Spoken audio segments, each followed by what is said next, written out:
Yo, asik-asik. Kok nggak ada yang ngejosin? Kasihan itu si Abdur itu dari awal show ngomong asik-asik nggak ada yang ngejosin. Beneran, sekali lagi ya, tolong dijawab gitu. Jos gitu ya, sekali lagi ya. Beneran, tolong gue mah tolong. Tolong banget. Yo, asik-asik. Oke, mantap kan asik kalau kayak gitu kan. Tapi ntar kalau misalnya Abdur ngomong asik-asik jangan dijosin ya. Ya, assalamualaikum warahmatullahi wabarakatuh.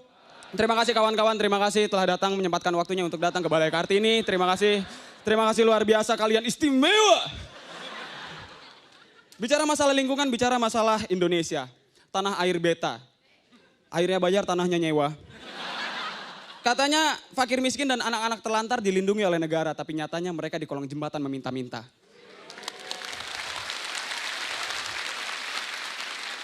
Datang dari Nusa Tenggara ke Jakarta, melihat lingkungan yang jauh berbeda. Kemacetan menumpuk merajalela. Dia pikir ada si Komo lagi lewat di sana. Isu lingkungan bukanlah isu yang sepele.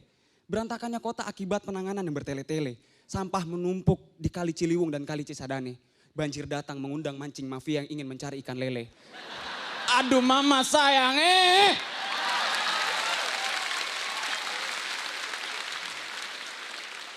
Ya elah Dur gitu doang mah bisa kali gua.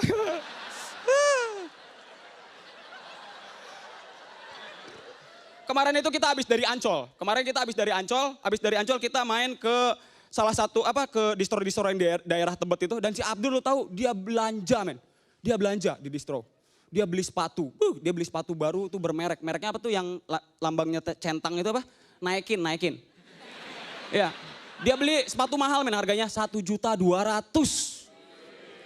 Dapat 4 beli yang KW. Serius. Lihat sepatunya baru dong. Sepatunya baru. Beneran. Ya. Itu si Abdur abis pakai sepatu baru. Itu dia jalannya pelan banget men. Pelan. Soalnya kegesek dikit simbol centangnya copot. KW. Dan gue ini besar dari sebuah lingkungan pesantren. Di lingkungan pesantren gue itu, gue 6 tahun di pesantren, dalam lingkungan gue itu ada prinsip dipaksa, terpaksa, terbiasa, bisa, luar biasa. Sebuah lingkungan yang memaksa kita untuk terbiasa dan akhirnya bisa bahkan luar biasa. Tapi selama 6 tahun gue di pesantren gue malah jadi dipaksa, terpaksa, terbiasa dipaksa, gak bisa-bisa, mati aja. Tapi baru-baru ini gue sadari bahwa bisa karena terbiasa, itu penting men, itu penting. Gue selama 6 tahun di pesantren, gue biasa bangun tidur itu jam 4. Dan sekarang alhamdulillah terbawa, gue bangun tidur jam 4 sore. Kan? Tapi setelah gue masuk lingkungan kuliah, perkuliahan lingkungan kampus, itu kebiasaan gue ketika gue di pesantren 6 tahun di pesantren itu semakin lama semakin terkikis men. Dulu gue waktu di pesantren itu gue sering banget gue sholat tahajud. Serius. Tapi setelah gue masuk kampus, gue jadi jarang buat sholat tahajud, jarang. Terakhir kali gue sholat tahajud, itu waktu gue di pesantren. Tapi lu sadar gak sih ketika banyak orang sekarang itu lebih rela untuk bangun malam untuk nonton bola ketimbang bangun malam untuk sholat tahajud, bener gak sih? Ya gak sih? Bener kan? Gue pikir-pikir, aduh sakit Gue pikir-pikir ini adalah akibat dari salah satu faktornya itu adalah kebanyakan iklan, ya kan? Banyak iklan di Indonesia ini yang memicu kita untuk nonton bola ketimbang, salah kan? Banyak iklan di Indonesia ini yang memicu kita untuk nonton bola tapi nggak ada satupun iklan di Indonesia yang memacu kita untuk sholat tahajud, bener gak sih? Ya, emang di sini ada yang pernah lihat iklan sholat tahajud gitu? Nggak ada kan? Nggak ada kan? Seharusnya ada men, kayak ekstra jus susu jahe untuk menemani sholat tahajudmu. Atau kuku bima religi gitu. Atau jangan sholat tahajud tanpa kacang garudo. Dan lu tau gak sih kalau lingkungan itu juga salah satu faktor yang mempengaruhi tumbuh kembang anak. Kayak misalnya anak yang biasa dari kecil nonton TV ditemani oleh belayan kasih sayang kedua orang tuanya, cenderung untuk menjadi pribadi yang lebih lembut ketimbang anak yang dari kecil nonton TV, di depan TV ditemani oleh kedua orang tua yang bawa kapak sama parang. Ya. Yang kayak gitu modelnya, itu gedenya jadi kayak si Abdur men. Nonton TV itu ada semut diteriakin, semut Peggy kok sudah, Peggy. Ya kan? Dan jujur gue terlahir dari sebuah lingkungan keluarga yang sederhana dan jauh dari kata kaya. Pertama kali gue melangkahkan kaki dari keluar rumah dan menuju Kompas, gue peluk ibu gue dan gue bilang, Mi, doain mudah-mudahan sukses dan tahun ini Umi bisa umroh. Dan saat itu ibu gue jawab, siapa? Ya benar. Gue peluk, gue bilang semoga tahun ini Umi bisa umroh, dan satu jawaban yang bikin gue terharu adalah dia bilang, enggak, Umi gak akan ambil uang kamu. Walaupun Umi gak punya uang pengen umroh, Umi gak akan ambil uang kamu. Mentok-mentok paling Umi pinjam dan pasti Umi balikin. Pasti dibalikin. Itu sumpah dia ngomong kayak gitu. Itu jawaban bikin gue terharu dan dalam hati gue bilang, alhamdulillah duit gue gak ngurang. Dan soalnya gue pada saat itu gue yakin banget pada saat itu juga ibu gue berpikir, dia bilang, kampret anak basa-basi aja lu.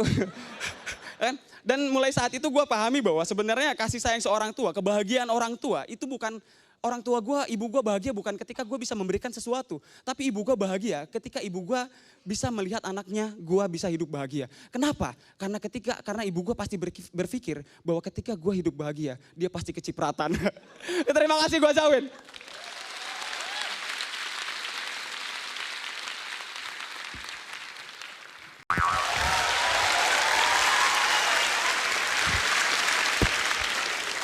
Assalamualaikum. Gimana kabarnya semua, pada sehat ya? Sehat ya, asik ya? Asik. Lo tau gak? Sekarang ini tim U19 ini udah jauh lebih baik daripada generasi-generasi sebelumnya. Karena menurut gue tim U19 ini sekarang lebih religius. Mereka itu kalau habis ngegolin mereka sujud syukur. Ya kan? Religius. Tapi kalau misalnya di pesantren gue itu kita kalau main bola harus membutuhkan waktu lebih lama. Soalnya kalau habis ngegolin kita sujud syukur sekalian sholat sunnah 2 rakaat. Ya, kadang-kadang sekalian sholat Jumat gitu. Habis ngegolin gitu kan, gol. Dirapatkan softnya ya. Itu kosong ya sih. Ya.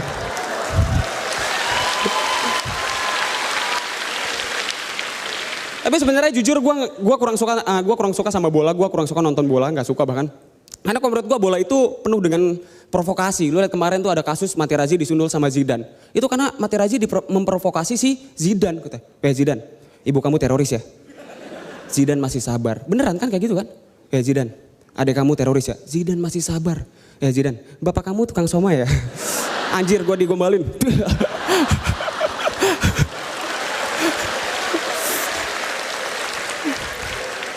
Dan banyak penuh provokasi. Gue dulu kalau di pesantren tuh kita main bola tuh gak kayak gitu. Kita mentauladani sifat Rasul. Ya, 3 dari 4 sifat Rasul. Sidik, amanah, tabligh.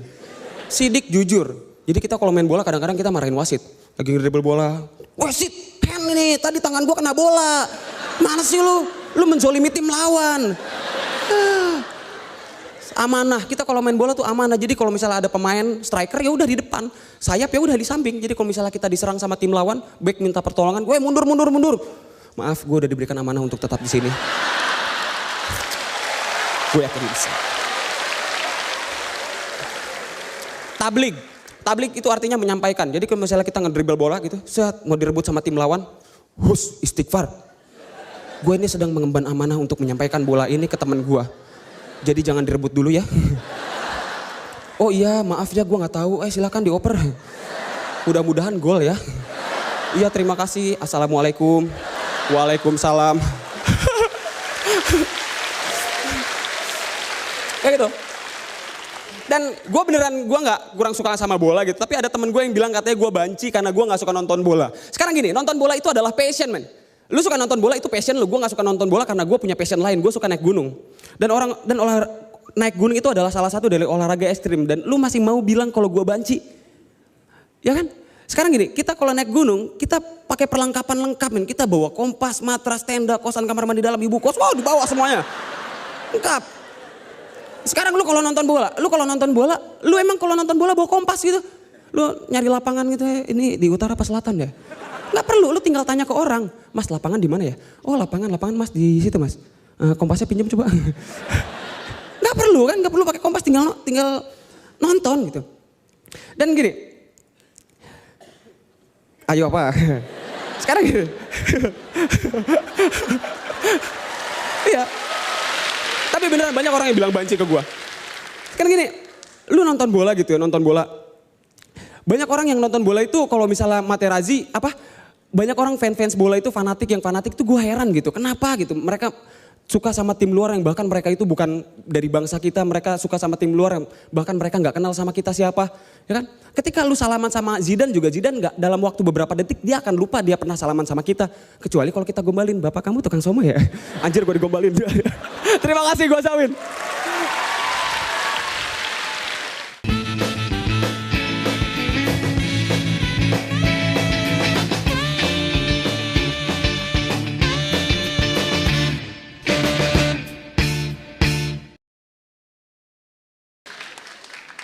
Assalamualaikum. Ya gimana kabar semuanya, pada sehat ya? Alhamdulillah ya. Sehat kah? Sehat ya? Lo tau gak sih, menurut gue ya orang yang paling objektif itu adalah komentator bola. Kenapa? Karena komentator bola itu selalu mengutarakan apa yang terjadi di lapangan. Lu gak pernah lihat kan ada komentator bola yang bohong gitu? Ya kita lihat pemain Malaysia mendekati gawang Indonesia ditendang dan hampir saja gol, padahal gol. Gak pernah kan? Atau komentator bola ngomong gitu, ya kita lihat dia berlari meminta bola, mengangkat tangan, overlapping tapi tidak dikasih-kasih dan ternyata dia adalah pemain cadangan.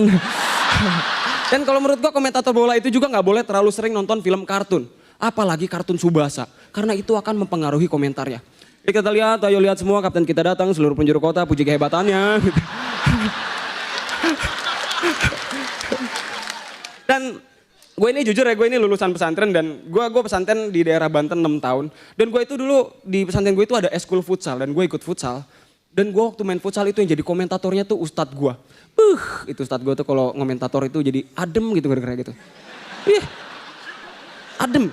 Ya kita lihat Zawin membawa bola ya di bawah subhanallah dribble yang sangat cantik.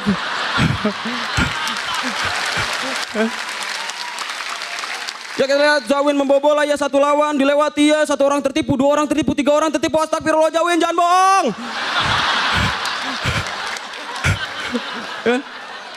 Ya masih Zawin tendang dan gol. Zawin tidak melakukan selebrasi, dia tidak mau dipuji takut teriak.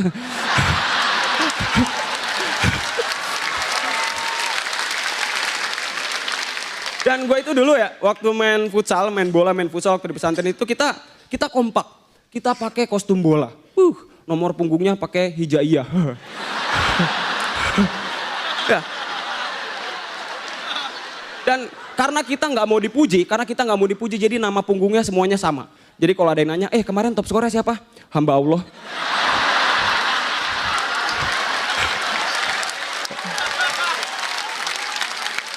Wah, emang dia ngegolin berapa? 7,5, tadinya 10, 2,5 buat zakat.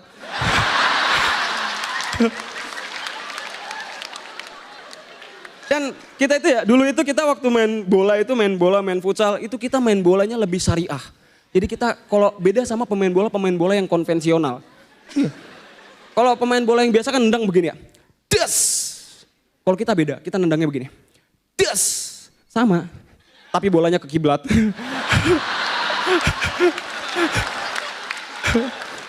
Dengar peluit bodo amat, dengar ajan baru berhenti. Dan kita nggak pernah peduli sama garis offside karena kita lebih peduli sama batas suci. Dan lo tau gak sih kalau sebenarnya sport dalam bahasa Inggris dalam kamus Oxford itu artinya adalah source of entertainment.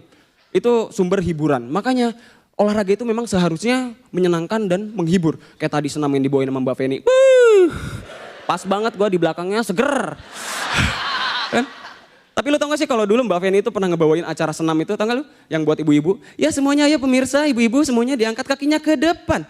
Belakang buka kiri. Tutup. Coba kalau Mbak Feni ngebawain acaranya itu sambil kayak dia waktu ngebawain acara infotainment. Pemirsa, diangkat kakinya ke depan.